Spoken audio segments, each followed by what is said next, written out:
আমি যদি দৈনিক 5 ওয়াক্ত ফরজ সালাতের আগে এবং পরে 12 রাকাত সুন্নাত বা 12 রাকাত নফল সালাত আদায় করি, আল্লাহ রাব্বুল আলামিন আপনার জন্য আমার জন্য জান্নাতে স্পেশাল আলাদা একটা ঘর বানিয়ে রাখবেন। বলেন সুবহানাল্লাহ।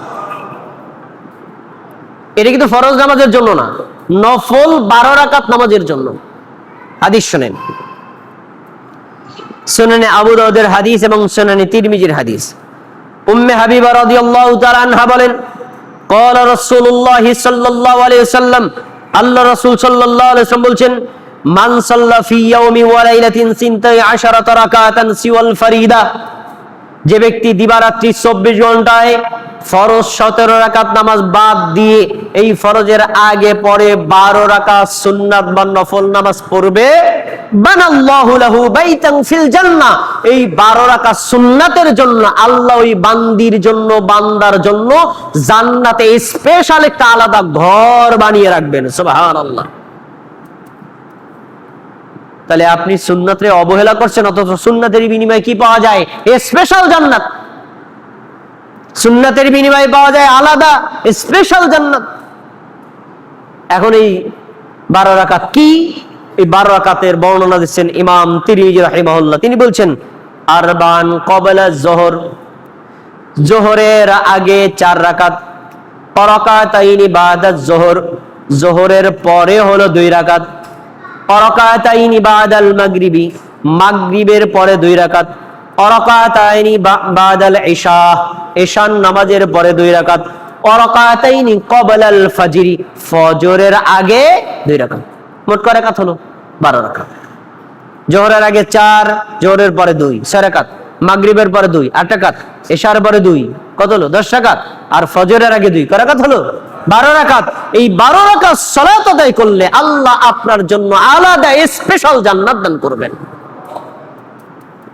এই জায়গাতে একটু প্রশস্ততা আছে।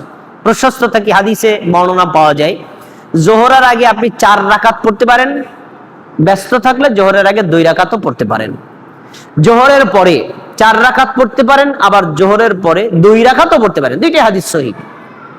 যদি সময় বেশি থাকে 4 রাকাত পড়বেন, সময় কম থাকলে 2 রাকাত পড়বেন। সময় বেশি আছে 4 রাকাত পড়বেন, সময় কম 2 রাকাত পড়েন। একেবারে মানে অপ্রয়োজনে ছেড়ে দিবেন না। ঠিক একই কথা, জুমার দিন মসজিদে প্রবেশ করেছেন, সম্মানিত মুসল্লিগণ মনোযোগ দিয়ে শুনুন। ঢোকার পরে দেখলেন ইমাম সাহেব খুতবা শুরু করেননি, কোনো দিকে তাকাবেন না, 2 রাকাত সালাত, দুখুলুল মসজিদ সালাত আদায় করেছেন। সালাম ফেরানোর পরে দেখছেন ইমাম সাহেব এখনো খুতবা শুরু করেননি, এবার পড়বেন 4 রাকাত সালাত। যদি দেখেন যে সালাম ফেরানোর পরে 2 রাকাত পড়ার পরে যদি দেখেন ইমাম সাহেব খুতবা শুরু করে দিয়েছে, আর কোনো নামাজ নাই, ব্যাস খুতবা শুনতে হবে। আর যদি তিনি খুতবা শুরু না করেন 4 রাকাত পড়বেন। 4 রাকাত আদায় করেছেন, এখনো যদি খুতবা শুরু না করেন, আপনি ইচ্ছা করলে 2 রাকাত পরে পড়তে পারেন, অথবা বসে জিকির আজকার, দোয়া, তাওবা, ইস্তিগফার, কোরআন তেলাওয়াত করতে পারেন। কিন্তু যখন ইমাম সাহেব খুতবা শুরু করবেন, খুতবার সময় প্রবেশ করলে বা খুতবার পরে প্রবেশ করলে মাত্র 2 রাকাত সালাত আদায় করতে হবে, আর কোনো সালাত আদায় করা যাবে না। আচ্ছা, এবার ইমাম সাহেবের খুতবা শুনলেন, জামাতের সাথে 2 রাকাত ফরজ সালাত আদায় করলেন। ফরজ সালাত আদায় করার পরে আপনি 2-3 ভাবে আদায় করতে পারেন। ব্যস্ত আছেন, 2 রাকাত পড়তে পারেন, সময় আছে 4 রাকাত পড়তে পারেন, আরো সময় আছে তাহলে 2 রাকাত 4 রাকাত, অথবা 4 রাকাত 2 রাকাত, মোট 6 রাকাত পড়তে পারেন। আপনি চরম ব্যস্ত, সময় পান না, গাড়ি ছুটে যাচ্ছে, সালাম ফিরানোর পরে দেরি করার দরকার নেই, যান গাড়িতে উঠে যান। মানে ব্যস্ত থাকলে কোনো পড়ার দরকার নেই, কিন্তু আপনি সময় আছে, বাইরে গিয়ে গল্প করতেছেন। আমরা সুন্নাত পড়ার পরেও দেখি আপনি বাইরে গল্প করতেছেন, তা আপনি কাজটা করলেন কি? সুন্নাত না বলে বাইরে গেলেন কেন? ওই সময়টা তো আপনি এখানে 4 রাকাত সালাত আদায় করতে পারতেন, 2 রাকাত সালাত আদায় করতে পারতেন, অথবা 4 রাকাত সালাত আদায় করতে পারতেন। আপনি বাইরে গিয়ে গল্প করেছেন, কোনো ব্যস্ততা নাই, অযথা বাইরে চলে যান। এইভাবে আমরা সুন্নাতকে অবহেলা করব না, তাতে কি হবে?